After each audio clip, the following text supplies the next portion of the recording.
Fala pessoal, hoje nós vamos falar do filme Kiss Me Deadly, de 1955. Esse filme foi estrelado por Ralph Meeker, Gaby Rogers, Maxine Cooper-Gomberg, Albert Dekker e Paul Stewart. Foi dirigido por Robert Aldrich, teve um budget de $410 mil, que para a época, pessoal, era um budget baixo, é um filme de baixo orçamento e foi distribuído pela United Arts. Então, pessoal, eu acabei encontrando esse filme que estava na minha lista. Eu sempre, os filmes que eu fico curioso, eu vou deixando na minha lista e uma hora eu acho eles. E esse filme, ele é famoso porque ele influenciou uma das cenas de Pulp Fiction.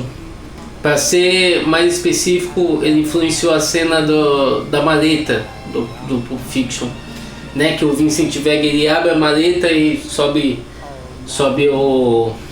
a luz, né, da maleta. E o que eu esperava encontrar com esse filme era um filme noir, razoável, com uma boa cena, com uma cena criativa que veio inspirar, né, um dos meus filmes preferidos de todos os tempos, que é Pulp Fiction. Porém, eu encontrei muito mais que isso, né? Na verdade, o que eu encontrei aqui é um filme que inspirou todo o filme de Pulp Fiction, né? E que é o que eu vou explicar para vocês hoje. E além disso, inspirou a carreira do Tarantino como um todo, né, em questão de estilística, e foi um dos filmes inspiradores também para a Nouvelle Vague também, né?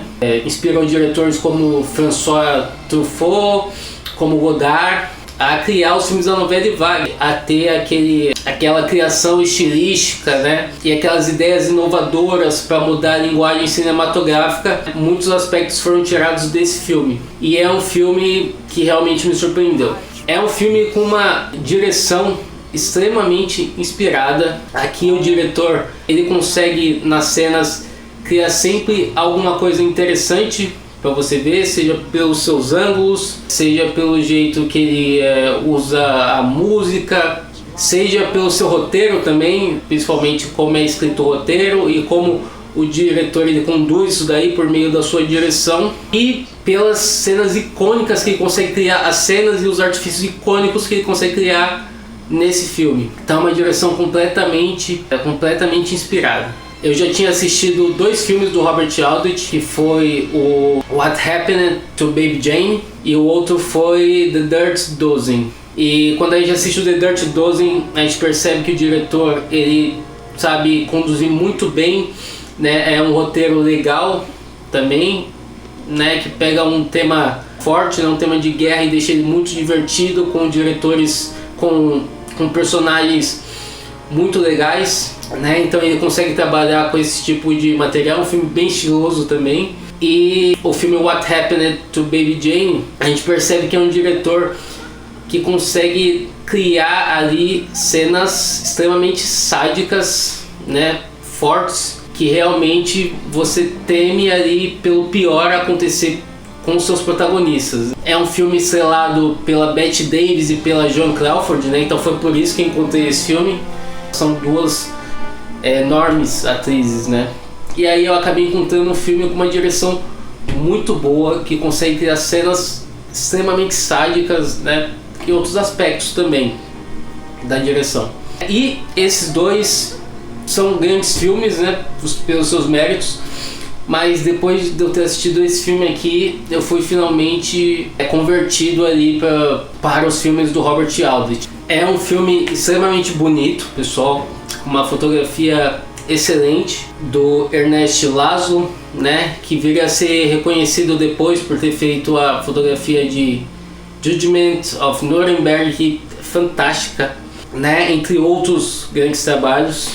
E aqui nesse filme é uma fotografia linda, preta e branca, com uma iluminação muito pesada, né? Um clima de noir muito bom, realmente muito influente para essa pegada noir, né? Outro ponto do aspecto visual do filme é que mesmo com baixo orçamento, eles conseguem encontrar locações em que eles conseguem criar um mundo ali de mistério, bem essa pegada noir. A gente tem salas, né, escritórios, posto de gasolina, e eles pegaram as locações certinhas para criar esse tipo de atmosfera. E aí a gente vai para a trilha sonora, que é muito presente nesse filme, é mais um dos aspectos da grande direção do diretor. É um filme noir com uma trilha sonora muito bem criada para estabelecer os momentos de mistério, os demais momentos do filme. E dando crédito para a trilha sonora, é uma trilha sonora do Frank DeVoe, né? Que aí eu trago uma curiosidade para vocês. Ele foi o cara que fez a música do Jornal Nacional, né? Eu vou deixar aqui na descrição, né, a música, vocês vão ver. E nesse filme ele trabalha muito bem criando uma música atmosférica que consegue dar ênfase ali nos acontecimentos do filme e ajuda em criar toda essa atmosfera no ar. Funciona muito bem no filme, né, pessoal? Entrando no aspecto do roteiro, a gente tem um roteiro esteticamente muito bem escrito. É um roteiro que tem diálogos muito bem feitos, bem criativos para pegada no ar, né? Aquela coisa de personagens estilosos, né? É um roteiro que tem acontecimentos muito criativos e estabelecidos. É um filme sexy, é um filme que tem muitas personagens femininas e personagens femininas muito bem desenvolvidas e que tem belos diálogos. Então é um roteiro esteticamente muito bem escrito. Além das personagens femininas muito boas que o filme tem, inclusive as duas personagens principais desse filme são as suas primeiras interpretações como atrizes, o que é impressionante. Eu vou colocar aqui o nome das duas, né? Inclusive uma delas é a protagonista da cena final do filme e ela faz muito bem. Ela tem um rosto que expressa todo aquele sentimento, funciona muito aquilo lá. E um excelente ponto, além dessas personagens femininas, né, e os outros personagens também, é o protagonista desse filme, que funciona muito bem, né?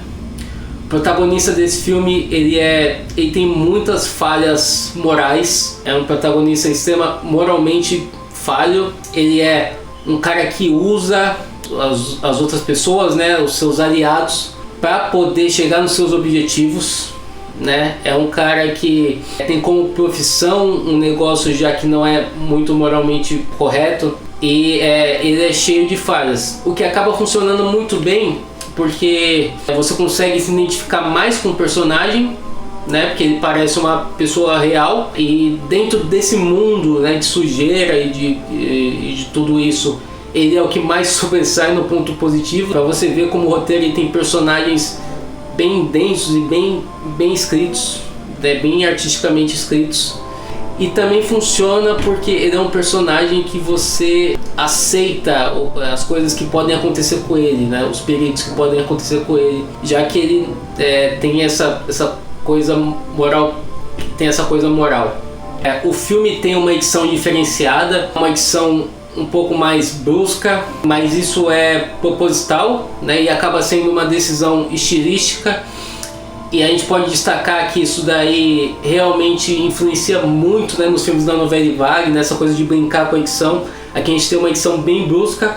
E aí a gente chega no único ponto que eu acho que não funciona na direção desse filme, que são as cenas de ação, né? As cenas de ação a gente percebe que são bem simples, né, entre aspas, mal feitas. Eu dou como exemplo a cena que o protagonista ele escapa do cativeiro lá pro final do filme, né, do jeito que ele solta das cordas. E basicamente todas as cenas que tem ação, alguma coisa assim, não são tão bem feitas. A gente pode levar em consideração para isso o aspecto do baixo orçamento. Então é uma coisa para ser levada em consideração, mas essas são as únicas cenas que acabam nos tirando ali do filme, né, de todas as coisas boas que o filme tem. Além de ser um filme que influencia estilisticamente Pulp Fiction por tudo isso daí que eu falei anteriormente, inclusive dos letreiros também, né? Os letreiros desde o começo do filme é uma pegada estilosa, por isso que eu falo que é uma direção extremamente inspirada, né? Porque desde o começo do filme, em todas as cenas tem alguma coisa icônica, né, que funciona. Então acaba inspirando filmes como Pulp Fiction por todo o seu aspecto estilístico. E a gente pode dar como exemplo disso também as cenas de boxe, né, que tem um aspecto de boxe no filme, que tem aquelas transmissões de rádio de boxe, né, que se passam entre as cenas, que é uma coisa que Pulp Fiction pegou muito claramente desse filme também. Então tá aí pra vocês um outro exemplo da influência desse filme, por exemplo, em Pulp Fiction, né? É um personagem que, como eu falei, cria um mundo de desconfiança. São personagens moralmente ambíguos e que a lealdade deles vai até certo ponto. Então é um ambiente no ar ali muito favorável. A única coisa que, outro ponto negativo também do roteiro, seria alguns buracos, né, que o filme tem pro seu desenvolvimento, né, de conclusão. Na verdade, não a conclusão, né, que a conclusão é perfeita, a gente vai chegar lá, mas o caminho até lá, o segundo ato, né, tem alguns buracos. Talvez o vilão não é tão bem mostrado como deveria, né. Algumas conveniências, tem bastante conveniência, então são alguns problemas do roteiro, né. Talvez se fosse um pouco mais polido, seria um roteiro basicamente perfeito. Principalmente porque o terceiro ato, a conclusão desse filme, né, a situação que envolve a questão da maleta, para mim é uma conclusão quase perfeita, se não for perfeita dos meus olhos, que é um final com dualidade e um final com muito potencial de significado, né? Você consegue tirar suas conclusões próprias sobre o significado do filme, né? O que o filme ele representa para você. E uma outra coisa que funciona desse roteiro é que em determinado ponto do filme ele passa de um mistério pro final ser alguma coisa de horror mesmo, que você teme ali pela segurança dos personagens.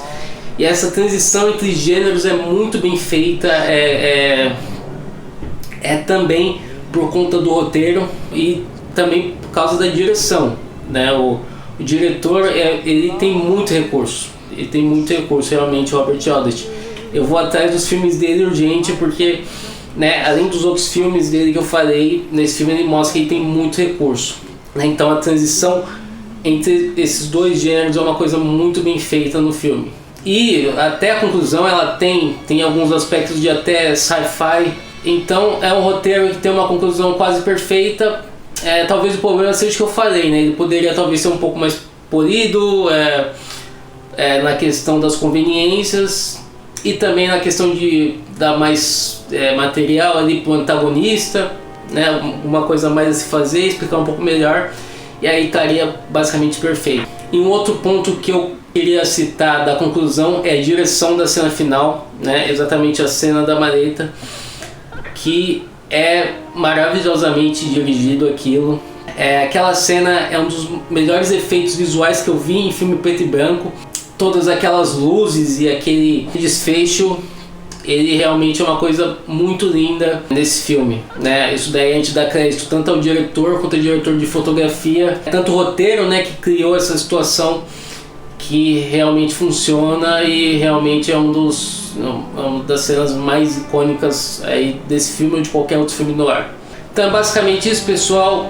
Kiss Me Deadly é um filme noir muito icônico, com uma direção completamente inspirada e que é significativo para a história do cinema, né? Um filme que inspirou grandes diretores. Pelos motivos que eu te falei, vocês vão entender o porquê. Beleza, pessoal? Forte abraço para quem assistiu até agora e bons filmes!